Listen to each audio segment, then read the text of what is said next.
Welcome to Point of View. I'm Nick. He is Nick, and I'm I thought Justin. you were gonna. I was waiting for you to say I'm Justin because I feel like you always say that first. I'm Nick. He's Justin. Today we're gonna talk about the topic of forgiveness of both self and others, as well as self-compassion. Um, a reminder that our merchandise is still available for sale. We thank everybody that has already bought some. We are incredibly grateful, and it will be out until Wednesday, which is the 1st, right, of December. That is correct. Thank you. Let's talk about things from our point of view. I'm not Enjoy wearing the pants. show. H.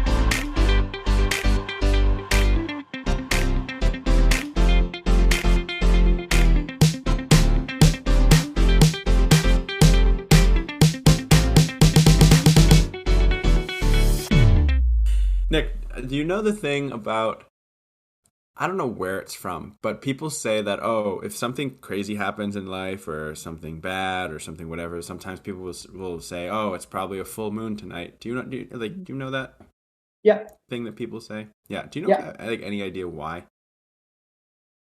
I think because I think because like werewolves howling at the moon and like the term. I think it's a honestly. I think it might not be the most like. I think it's an offensive term, but lunatic is like It moon. does. Oh, it does have the Yeah, stem. yeah. So I think Yeah. that's what it is. But I'm not 100% sure. The only Why? reason Was I it a ask, well, my thing was more scientific. My like, I don't know if just because that's who I am. I was thinking because you know how the moon controls the tides, yeah, and as humans we're like 80% water. So yeah. I'm curious if there's any like pull within us that make us act a certain way within the moon. I don't know if there's actually any scientific literature on this, but that was It's just an my take. interesting concept. Yeah, and the only We should. reason I say this is because on Friday it was just a series of not unfortunate events, but an interesting events that I was like, oh my gosh, there must be a full moon tonight. And I looked up into the sky at night, and lo and behold, there is a full moon. Mm, And yeah, it was just a loved interesting. one got sick, and then another loved one got sick, and I witnessed the aftermath of an ambulance rolling over on the highway. Oh my And god. yeah, it was a weird day on Friday. It was just a That's really, not. really not so good day. I But hate that. we're here now and we're ready to go. Barely. Yay! Yeah, I'm doing the first letter of the YMCA right now. That would be the I love that. Y. I'll do M, C. That was really fun. I'm also ready. I've got my jelly beans, and Justin sent me some of my favorite dead rat juice, so I'm all good. Do you want to Gonna explain drink what you that. mean by that? Because I'm not sure if Yeah. our listeners really know what that means. It's Blue Mountain Dew.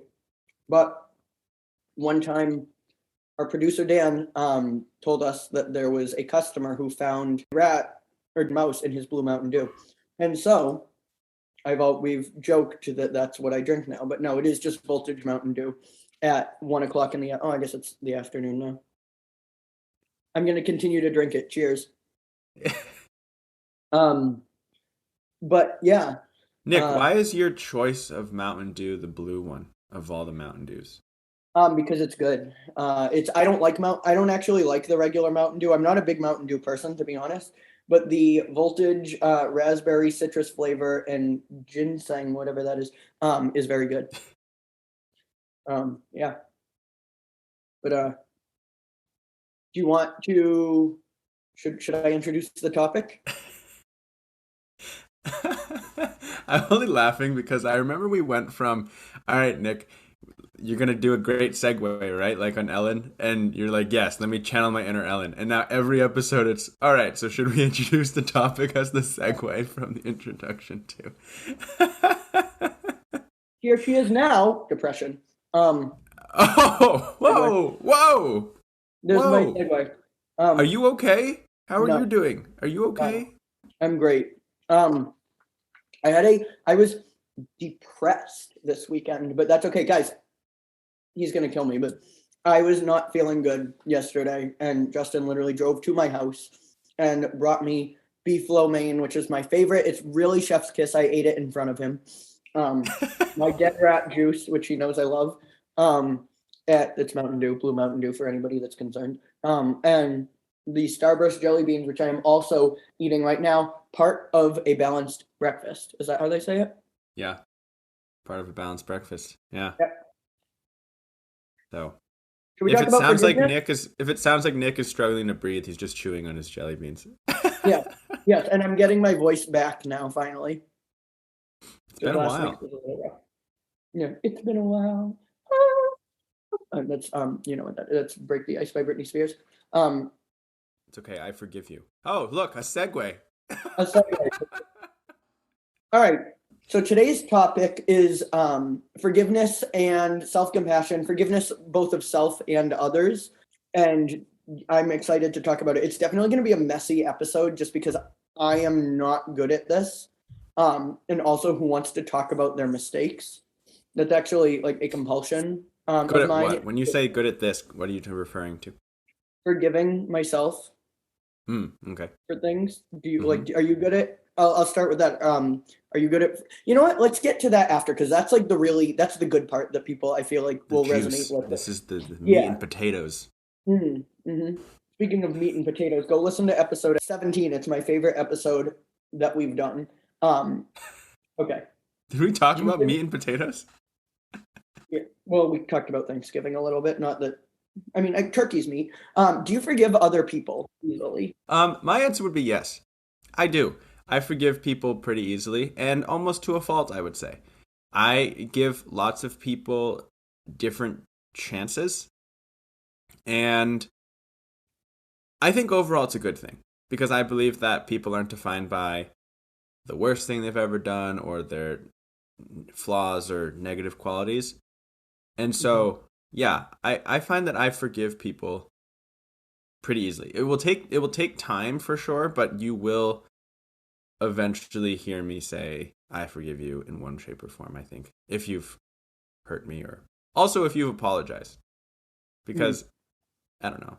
I know that's not necessarily the right thing is to wait for someone to apologize in order to forgive them, but I don't know. I feel like forgiveness is kind of that you have to meet halfway for Mm-hmm. someone for like to be sorry, and then someone has the opportunity to forgive. Yeah, I mean that gets along to my next question. But I'll say first that I also forgive other people pretty easily um, when they've wronged me once, twice, usually three times. But I don't think anybody's really done that three times to me. But I do it honestly because I feel mean not doing it. I feel like like holding a grudge is bad or not forgiving someone is bad. And to be honest, I don't think that's true. I don't think that that is a bad thing. Um, I don't think you have to forgive people. It's just something that I guess need to work on. That might be a form of you know self-compassion is to learn that that's okay. But if somebody forgives me, like I'm very much about reconciliation. Like I really like reconciling with people. I think it's a Yeah. very vulnerable thing for both parties, and it's just something that I'm really passionate about. Like if somebody's wronged me, I'm usually like I've reached out to them before. The way I'm built is I found grudges are unhealthy for me. They kind of consume me when I have them because I just don't like having those hard feelings towards someone no matter what they've done. Like I've had people who've like really truly offended me Hmm. and just after a while, I mean they say time heals and I completely agree with in terms of forgiveness and reconciliation because I always find myself kind of seeing trying to empathize with their point of view but also I don't know, just end up forgiving them, or at least not necessarily forgiving them, but understanding what happened and wanting an apology or wanting a forgiveness. But I find that eventually I don't hold grudges for too long because I causes too much stress and tension, new word, trademark. Too much stress and tension in my shoulders, and then my posture goes bad, and then everything goes to crap. So yeah, and something that I was going to say too is when I look at forgiveness, I always look at, or one of the biggest things I look at being a person of faith is Christ, one. And two, Pope John Paul II because someone tried to assassinate him, and he, when he was recovered from the attempt, went to the prison cell of the person who tried to assassinate him and forgave him without the person Asking for apologizing. it. Yeah, Hmm. asking for it. So I don't know. I think that was a really great example of forgiveness and Yeah. trying to model that.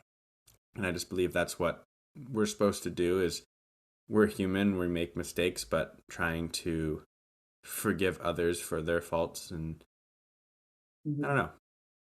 That's a good example. I don't think people have to do that. Like, I think it's okay to not forgive someone, but I encourage myself to, I'll say. And if Yeah, others are open to doing it, then I would encourage them to as well. That is, I just want to put emphasis on the if they are open to doing it or if they're considering it. there's So also you different kind of, types of harms, you well, know? yes, yes, Someone could be harmed in like a tremendous way that we can't even fathom right now during this right, conversation. And that right, obviously is much more difficult to forgive, whatever right. that may be, compared to, oh, someone walked into me on the sidewalk accidentally, and I'm just Well, going to yeah, and forgive it's them for really, it. it comes down to, I think you can forgive someone for anything, but do it if you want to. Like, if you Right, want to, then I think it's appropriate. right. It's, but you kind of answered my question as to why you forgive other people. Could you sum it up in, and then I'll answer, just like in a sentence, why you forgive people? It might be a little bit hard to do in one sentence, but you know what I mean? Just like a Yeah. summary. Yeah. Well, I think what I touched on is in general, the way that I'm built is if there's any grudges or hard emotions, it's difficult for me to kind of move on. I like something that I find that I really enjoy is fostering close relationships with people, and I find that not being able to forgive others around me has been then difficult for me to continue to foster relationships with new people or continue relationships with previous people in my life. So that's one reason why I try and forgive people versus, holding a grudge or something like that. The second reason, as I kind of alluded to, is my faith.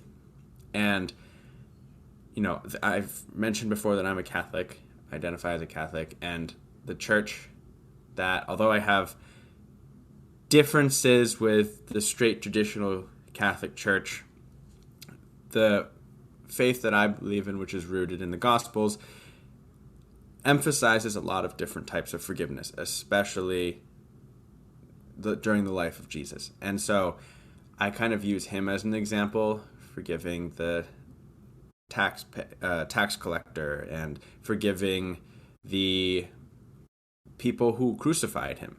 And Mm. so I use that as an example as kind of like I've mentioned my faith as a moral blueprint. And so I think for me, that's why I forgive people as well, is because I think that people, and this is my opinion. We have a point of view podcast, but I believe that people deserve forgiveness. My life experience has led me to that so far. What about Yes. you? So the answer to why I forgive people when I do, has been a lot of the time because, and this is not the answer. I'm not saying this is right. I'm just saying this is how I have felt in the past, is that I feel mean not forgiving them. I don't like holding that power. It feels like a power dynamic, like I'm holding something over them, and I don't like doing that. Yeah. That again, that could be very self-sabotaging. I'm not saying that this is what people should do. I'm not saying you're mean if you don't forgive someone. That's just how I have felt in the past. There are people that um, like you said, there's different types of forgiveness. There are people who I don't speak to anymore that I forgive and that I wish well.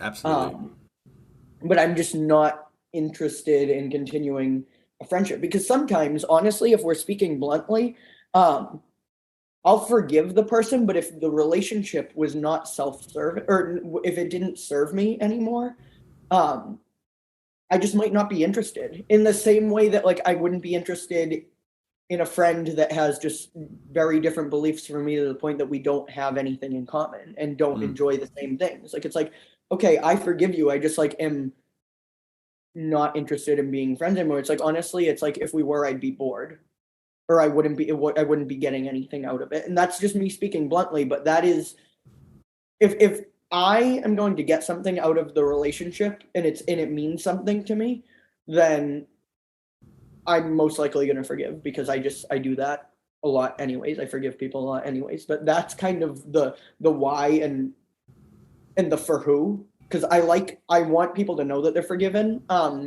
when it comes to if they've hurt me. But I also, in terms of if you're going to continue that relationship, you want to ask yourself, are you doing it for you?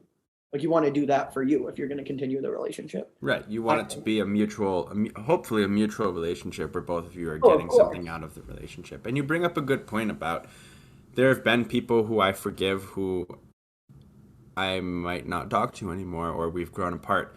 And I think that's interesting as well, because you can forgive someone but also not continue to have a relationship with that person, Right. whatever that relationship is. And it brings up a concept that I want to ask you is you hear the phrase sometimes forgive and forget a lot. I know what I think about it, but I want to ask you first. What do you think about that phrase? So I understand why people don't like it, because it's, oh, I forget. You can treat me that way again. I'm not on guard. We start like you never did this. Like, we just completely start over. I understand why that can be harmful to the person who was wrong to the first time, because it sets the precedent that you can do that again and it'll be like the first time you did it. When in reality, A, that's not fair, and B, it's not realistic. You don't actually forget what happened. If someone does that thing again, it's not like, oh, you're good. Like, you're going to remember that it happened before. You might act like it's good. You might forgive them again, and that's valid if you want to forgive them again. But I think it's a way that people who have been wronged say it in order to comfort the person. Like, I think it goes back to, like, when I say, like, I want the person to know that I forgive them. It's oh, forgive and forget. Like, don't worry about it. And you say that you might say that just make them feel better. And I think it's a nice gesture, but at the same time, you want to, and this is something I struggle with, but you want to lay that foundation, that self-respect, to say, like, I forgive you and I want to enter back into this relationship, be it friends or whatever. But I won't tolerate that again. Like, I have respect for myself and I won't tolerate that again. Am I good at doing that? Not really. Sure. Oftentimes I've re-entered friendships where the same thing has happened, and I've seen people in my family re-enter into those relationships, and it just happened the same. Like, I do believe people can change. People can change, and I know people that have changed. I have changed. Yep. I am not the same person who I was at the beginning of college, for sure. Right. And I'm very grateful for that. And we'll get to that later. Yeah, I agree with what you said. I think forgiving and forgetting are separate options, right? Yeah. You can forgive someone and choose to forget something as if it never happened, or you can forgive someone and choose not to forget, which is, personally, I choose the latter option. And I think it's because, like you said, it's kind of like a self-respect thing, right? Because you can forgive someone for what they've done, and truly it's going to take time to heal, but you can still forgive them. And, that timeline is different for different people, but I don't know if I'm necessarily going to forget things that happen. Mm-hmm. But, I don't know. I don't know if I necessarily forget things. There was something else I was going to say, but I'm forgetting it now. Oops. I was just going to say you can't actually forget things like that. Like, it's just not realistic, but then you go, I forget. Yeah. I forgot what I was going to say. Oops. You finish saying, well, I don't forget. I don't forget. And then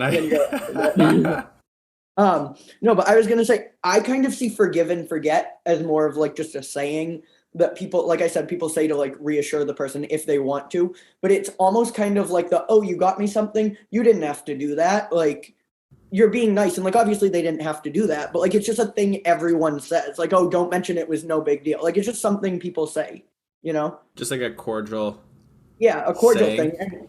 Yeah, and I wouldn't necessarily like encourage like, oh, forgive and forget. Like just say that. Like that's I'm not encouraging that at all. And I don't really think that it should be like, oh, that's just a cordial thing everyone should say. I really don't believe that. But I think a lot of people do say it that way. Right. If I that remember what makes I sense. was going to say. I love that. I did not forget. I think forgiving but not forgetting, at least in my opinion, is helpful for moving on from the harm that was done.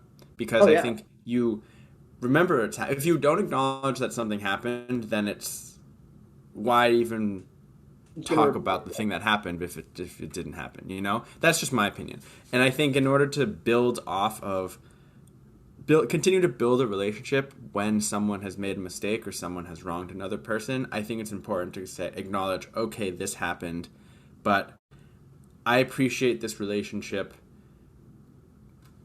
enough or more than just defining it by this, X, Y, and Z happening. So I'm committed to moving on from it and building it. I'm not going to forget that it's happened, but it's just going to be something that lays in the past, and we'll leave it in the past, and we'll continue to build off from there.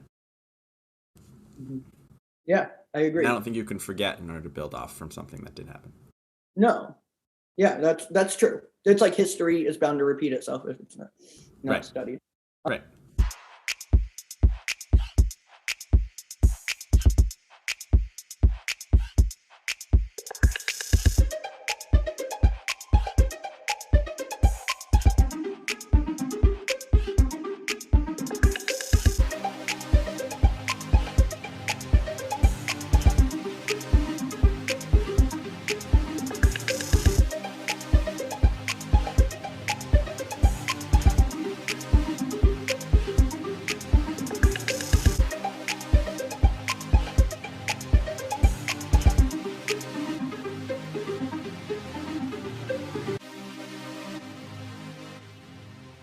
What do you need in order to forgive? A essential thing that I've already said is time. Hmm. Depending on what the wrongdoing is or what I need or what I'm trying to forgive someone for, I need time. Because if I'm raw and I forgive someone, it's just insincere, and I don't want to give you an insincere forgiveness. I think it also helps if someone acknowledges the wrong, Hmm. although it's not completely necessary. But if someone acknowledges the wrong and apologizes, that helps me because it allows me to kind of understand where their head is at. And so if they feel bad and genuinely feel bad about something, a wrongdoing against me or whatever, it helps me to easily, or not easily, but easier forgive because it's not just like, oh, I was in the right, blah blah blah. I'm not gonna like apologize for that. I Hmm. may forgive someone in that instance too, but it's easier if someone um, is truly and genuinely sorry. So I guess those are the two main things. And I think that third thing is what I just talked about is thinking and kind of reflecting on, well, this is a yes and no, but thinking and reflecting on, is this relationship, do I value this relationship enough to forgive what's going on? Hmm. And probably 9 times out of 10, maybe even 95% of the time, it's a yes. And if it's a no, then oftentimes it will be something that, one, that needs to reflect on my relationships. Two, I need to take more time to forgive. And oftentimes I will eventually come to forgiveness. But it's time. An apology helps from if someone has wronged me, and the strength of the relationship in order to forgive. Yeah, that's all really good stuff there, honestly. I for me, I really again, this is for better or worse, this is just me personally. I don't time isn't really something that I've needed. I don't know why. And again, that might be self-sabotaging. But I really just need to have something, I guess, that I would get out of the relationship. So if I'm just forgiving Like, although that's not even true because if I there, like I said, there's people that I've forgiven that I just don't want to be friends with anymore, and really I see the two as separate.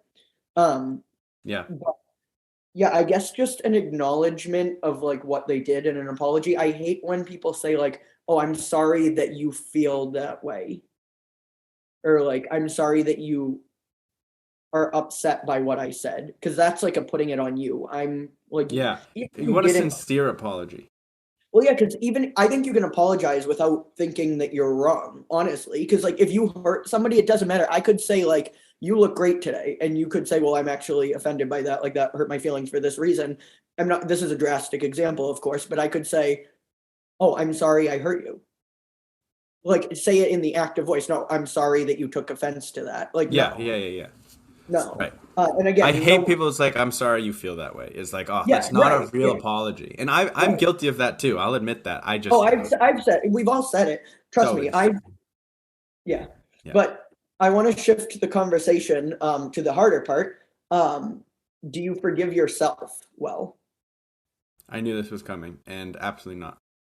Same. I do a better job of forgiving others than I do of forgiving myself. And I think that's Same. because I am built with, we joke about that Catholic guilt that's instilled in us being raised as Catholics, but I have such a guilty conscience that I have so much trouble forgiving myself for things. Even if other people forgive me, I'll dwell and dwell and dwell, and it will eat Mhm. away at me. And I don't really know if I have an answer to how eventually start moving on from it, but no, I do not do that well.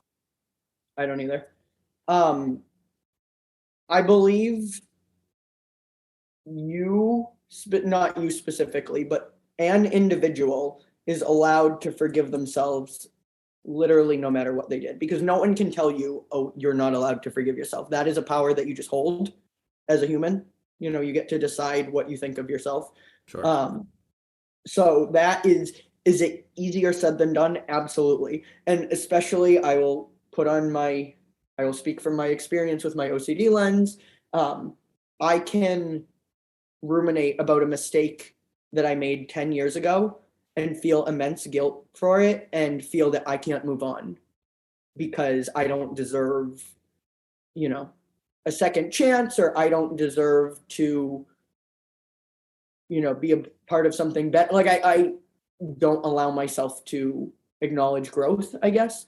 And that's a huge thing. And I'm kind of all over the place already, but um, something that I read once, I think it was a couple months ago, is when you look back and you're disappointed in yourself at something you've done that's like a while back. I'm not saying like, oh, I just made this mistake yesterday. I'm really disappointed in myself. Like that is all valid too. But when you look back at something from say 5 years ago and be like, and cringe and say, oh my God, I cannot believe I said that. What if somebody that I'm friends with now, I wouldn't want them to know that? Like, I can't believe that. What would they think of me? If you're so disgusted by it now, I believe that's a sign of growth. I really do. Because you're not the same person that you were 5 years ago. You're not the same person you were 8 years ago. And I will be the first to admit I am not perfect. I have said things that are not appropriate. I've done things that are not appropriate. Like I'm just everybody has, right? So I guess for listeners to if you think of like one thing, I feel like everybody when they hear this goes to like something that they're not proud of, like because that's at least what I do. Anytime somebody talks about that, I like look for it in myself. So that's just something that I would um, offer listeners, I guess. I'll let you respond if you want. Yeah, I agree. I think that it's important to forgive yourself, even though I just admitted it was hard in Oh, it's order for you impossible. to Well, grow. that's not true. And I think Yeah. that's just in general with forgiveness as a whole. Because Hmm. in order for you to grow, and in my experience, as I've said, if I don't forgive or if I'm holding a grudge, whether it's against myself or others, I tend to dwell on it. And it's kind of always in the back of my head. Like it doesn't prevent me from functioning on a daily basis, but it just sits there, takes up space in the back of my head and in my heart, and it weighs on me. And so I feel like in order for us to grow, you have to be able to forgive others and yourself. I'll speak about forgiving yourself, because that's what you asked. Yes. And I think to forgive yourself, as you mentioned, I'll go back to, we all have those moments, right? When we're, I don't know how, if this is it, but like those memes where you're like, oh, I'm heading to bed. And then it's just like wide eyes, like, oh, that one thing I did in sixth grade. Yeah, literally, yes. I like yesterday, for example, and I told you this, I was ruminating about something that happened when I was 13, this was 10 years ago, that I didn't even actually do. But it was just like an event. And I became depressed and slept. And then you came and visited me, and I very much appreciate that. But I believe that, like I said, it's not easy, but one way to protect your heart, I know that's been a thing that people have thrown around that term, is just that if your shame is in self-sabotage, seriously, what good is it doing for you, first of all, for the well-intentioned person, right? Right. Or even for society, because if you are allowing that, like shame, I'm no Brene Brown, but like guilt, I'll say, is supposed to be that what teaches you like the lesson and says and helps you grow and move forward. But it's supposed to be a tap on the shoulder, not a punch in the face. That Right. was something I've learned from specialists actually in my OCD treatment. It's funny because my therapist also said, what is the function of guilt? The function of guilt is to make you, it's kind of your conscience, right? Telling you, okay, when you've done something that's actually wrong, it's supposed to be like, okay, maybe don't do that again. And so but if you start, like you said, throwing the word out, self-sabotage, if you start thinking, oh, shoot, I feel guilty about this, and it's actually not something wrong that you've done or something wrong about you, like you can ask other people if you need references about, is this wrong, whatever, then it's not productive. And so it's turning your, okay, and learning from your mistakes is essentially the moral, right? It's, if I've done something wrong, how can I ask for forgiveness from those that I've hurt and productively grow in a direction that is learning from that mistake or those mistakes and using this experience as a learning experience to become better. And you mentioned hurting people, like, and asking for forgiveness. Something that I would also offer to people that are just hard on themselves, no matter how big or small or tiny their, mistake or whatever they're trying to forgive themselves, is if you didn't hurt anyone and didn't contribute to some like violence, I don't know, like, why are you beating yourself up? You know what I mean? Does that make sense? Like, why? Well, I think Like you're saying if you didn't do something wrong, why are you beating yourself up? Because yeah. I think violence is the extreme. If you didn't Well, yeah, but participate I in just some meant like if violence, you weren't, yeah, I was just trying to go extremes. right? Because like there are people that beat themselves up over like, oh, I made an offensive comment years ago and nobody heard it, but I still feel really bad about it. And that's not who I am today. I know that I've grown from that. I know that it's not appropriate now. But then you continue to just like absolutely rash on yourself. I'm a bad person. I, can't move forward. I'm a fraud. Like that doesn't serve anyone. You didn't even hurt anyone. Like I think that there is room for, not I think, I know there's room for growth there. All of us have grown at some stage of our life. And I think that, yeah, but I do believe people can change. And I've seen it happen. I've seen it in all different facets, even like people who have wronged me. I have seen growth in people. People can change. And I think we need to allow them to do that. I think that's a really, really important point, Nick. That people change, people grow, and you need to allow them to do that, because it's never good to have someone bring up something from your past that you're not necessarily proud about. True. Right? And acknowledging that you've grown and you're not that person, I don't know. I think in certain circumstances, it's like not that great. But I just think that in my experience, having made a mistake and then having that mistake be used as a weapon against me is never something that's No, helpful for anybody. no, it's Even if not. that person loves me and cares about me and that type of stuff. And again, I'm sure that I've been guilty of it as well. But Yeah, I agree. that's never helpful or productive. Right. And like we talk about cancel culture, like not we, but like, Yeah, you see it all over the media now.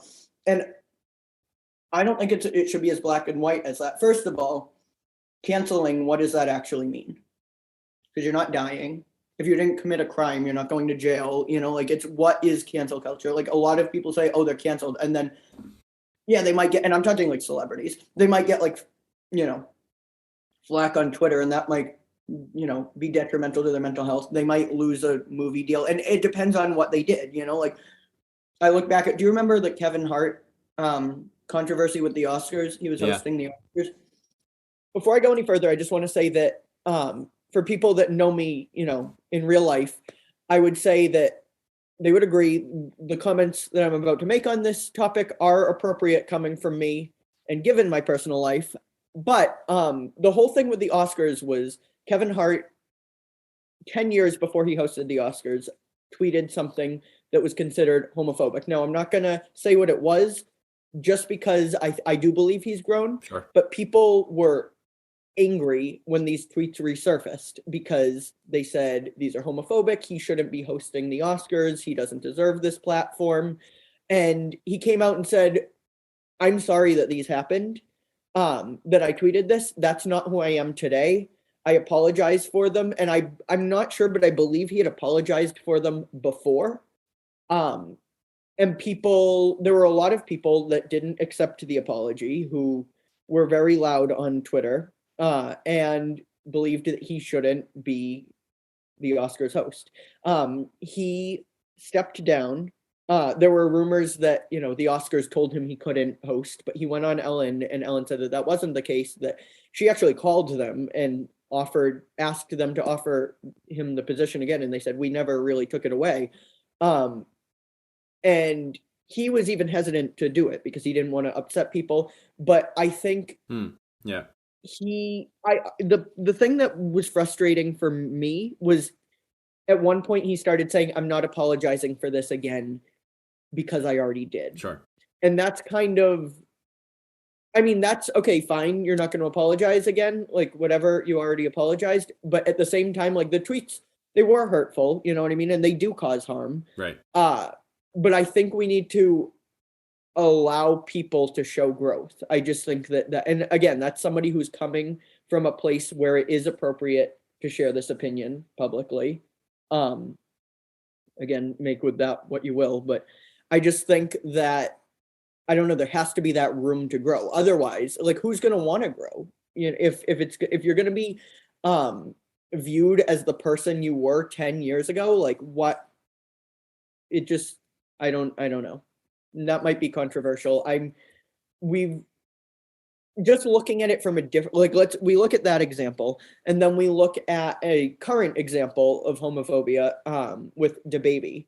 He doubled down on his comments when he was called out about them and then made a music video about it. That's not any willingness to change. Right. And it's committing violence, right? Like Right. it's inciting harmful stereotypes about gay people. And again, I don't know what canceling means, if he's canceled or not. I think he's still, like, I'm sure the song did really well, to be honest. So I don't even know what canceling means. But there are two different types of people. Well, there are more than two different types of people, but there are different types of situations that we see a lot. And one of them is the first example I gave. One is the second. Well, and with cancel culture too, it's interesting because if someone brings up something from the past, which is let's face it, it's a very political move. Yeah. Oh, yeah. Absolutely. It's been part of political strategy for years. Bringing up something. It's like, oh, in like sixth grade, this politician did this, or I don't know, maybe not that young, but it's just been a political strategy. And so I agree that there's different things. I think we need to be understanding of people and the human experience, and that people do grow. And I think that by acknowledging that, if someone did something in their past and since then has shown enough progress, I guess is the lack of a better term, away from that thing that was not good Mm-hmm. or not sensitive to certain things or whatever. I think we should allow them that space, that grow, and that respect that, okay, you this was your past, but now this is your present. Then you talk about, that was the Kevin Hart thing. Then you talk about the baby or anyone who is, I don't know, harming someone and not choosing to forgive about it. And I'm specifically thinking about a situation right now in the American government that I don't want to get into, but someone involved in American government posted something against a colleague. It was a very violent video, animated, but it was a violent video. That person didn't apologize for it. I don't know. I just think the baby situation in that, I think, okay, let's meet that person where they are and Yeah, call them in. I love that. And call them in and say, hey, this is wrong. This was harmful. This was insensitive. This hurt people. Mm-hmm. And you get to see who a person truly is in those moments, right? Are they seeking forgiveness and saying, oh my gosh, I'm sorry. I didn't know. I'm ignorant. It's okay to be ignorant. Yeah, well, Because yes. it's okay to be ignorant if you don't know. If you don't know. But it's educating and wanting yourself to on... change. Right. It's educating yourself and being open to growth about, okay, I hurt someone. I did someone an injustice or a group of people an injustice or something like that. But are you open to growth? And are you open to building the relationships, as I said earlier, that you have and making them better? If you're not, well, there's only so much that I think people can do for you because it has to start within. If you are, then as a society, as a community, we should give those individuals the respect and the room to have that growth happen. Mm-hmm. But again, it starts with it. Like you said, DeBaby doubled down. Maybe he's not ready to kind of learn more about things. But right. I don't know a lot about that situation. Yeah, he's a mess. But what was I going to say? And I think like actions speak louder than words too. And going back to like that when you have for yourself, like a moment that you really cringe at or makes you uncomfortable, that you're like, oh, I wish I wouldn't have said that, or I wish I had thought more about that, or oh, I can't believe I didn't realize that was wrong at the time. It's like that is proof of growth.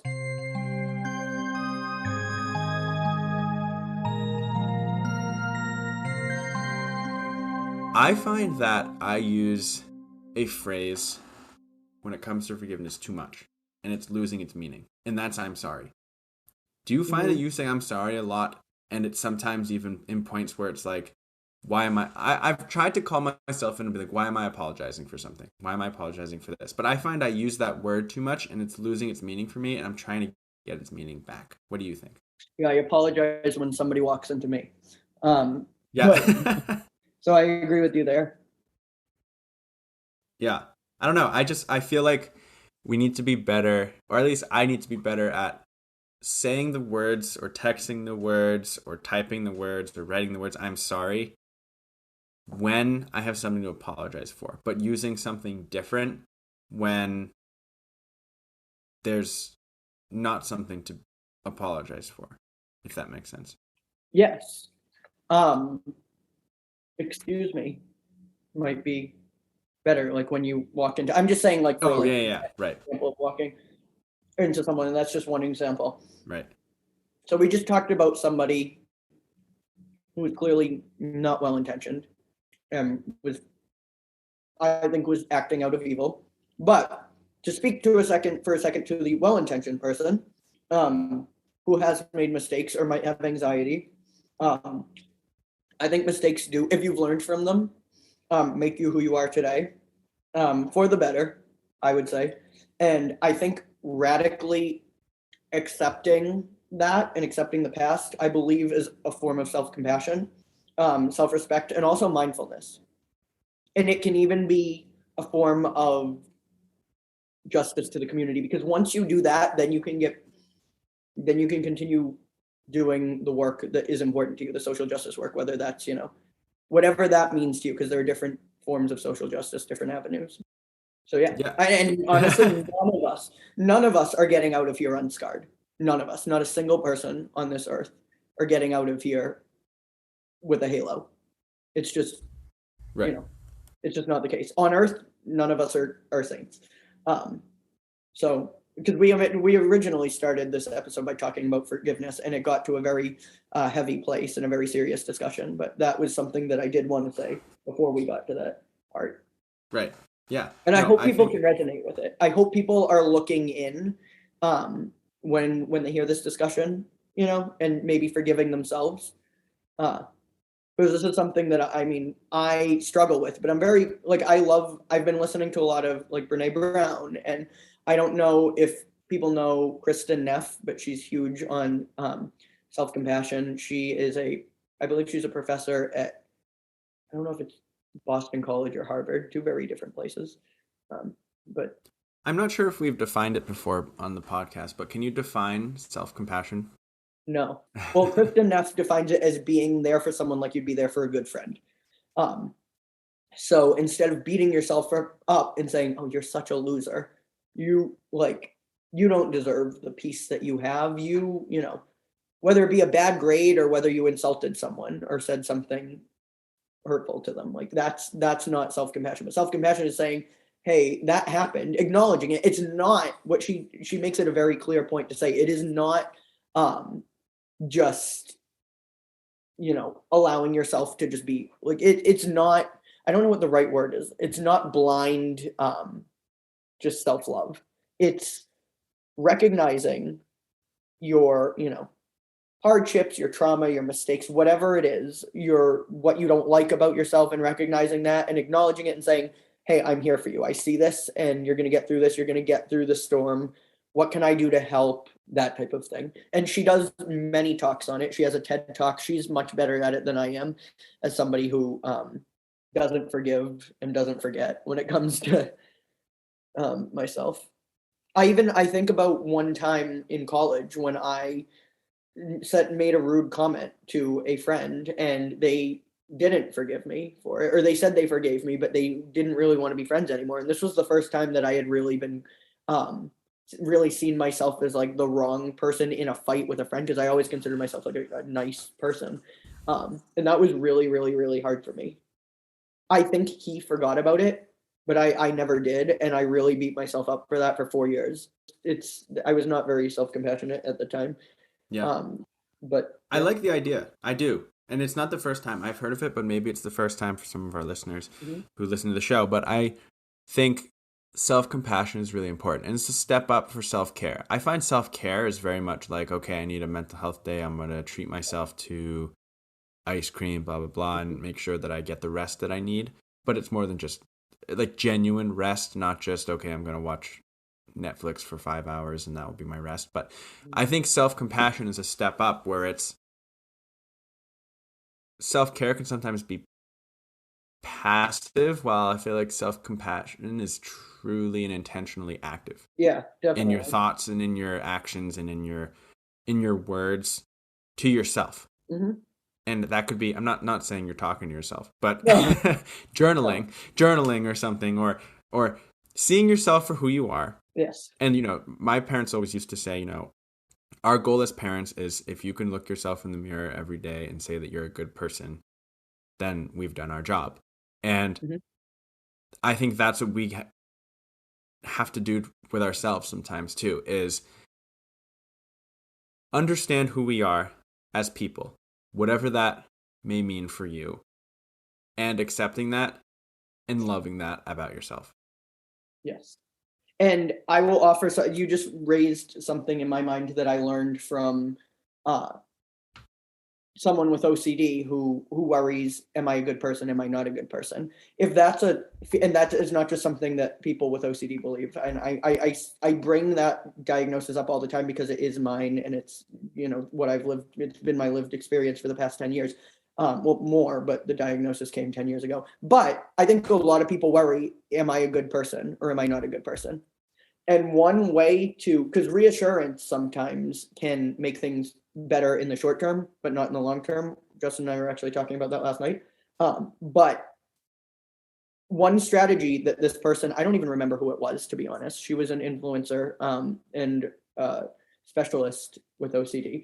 It's not saying, oh, I'm a good person and reassuring yourself. It's no, I'm a person that has made mistakes and has done good things. And my intention right now is whatever your intention is. If it's to make the world a better place, it's to make the world a better place. If it's to, care for your kids, it's, I mean, I guess that's also making the world a better place. But, and I think this is one thing that I've really held on to. I think one of the best acts of social justice, in my opinion, is instilling these values in your kids and kind of making them the stewards of, and in doing so, you're doing it yourself too, but teaching that in your kids, because if you can teach your kids to love your neighbor's kids, that's huge.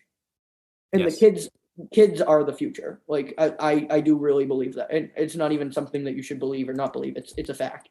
Kids are the future of the world. Today's kids, and then their kids are going to be the future. So that's just something that I would offer. I don't know how many parents actually listen, and I don't have kids, so I don't want to make it sound like I'm like telling people how to parent, but that is something that I look forward to one day. Yes, with my 3 children that I currently have. Yeah. Right. Absolutely. Yeah, and understanding our imperfections. That's a human experience, right? And compassion, I feel like I've said this in an earlier episode, but compassion, if you break that word down, it's con, which is with, and then passion, suffering. So being compassionate with others is you're with them in their suffering. And you're recognizing your imperfection when you're self-compassionate, right? You're not necessarily with yourself in your suffering because you're already yourself as you're suffering. Try to figure that sentence out. But understanding and accepting as a human, we're imperfect. It's just how it is. And we're going to make mistakes. But accepting that we're always growing and there's always so much to learn. And so with that lens of self-compassion, we're able to forgive ourselves and hopefully forgive other people. Nick, would you like to close us out? Yeah, exactly. I was going to say, be there for yourself. Show up for yourself when you think you don't deserve it. Right. And when you do. When you do, but especially when you don't. Anyways, my name is Nick Gervasi. And I'm Justin Dew. You can reach us on Instagram and Facebook at Point of Dew. That is DOO podcast, all one word. Or by sending us a voice message on our website, anchor.fm/pointofdew. If you enjoy our show, give us a rating or review in the Apple Podcast Store or share us with a friend or family member. We'd really appreciate it and are truly grateful for your support. As always, we hope you have a great week. Thanks for listening. Go check out our merch, and until next time, merch is available till Wednesday. Everything's going right, cheers me up, because time to say goodbye to myself in the past. Time to say goodbye.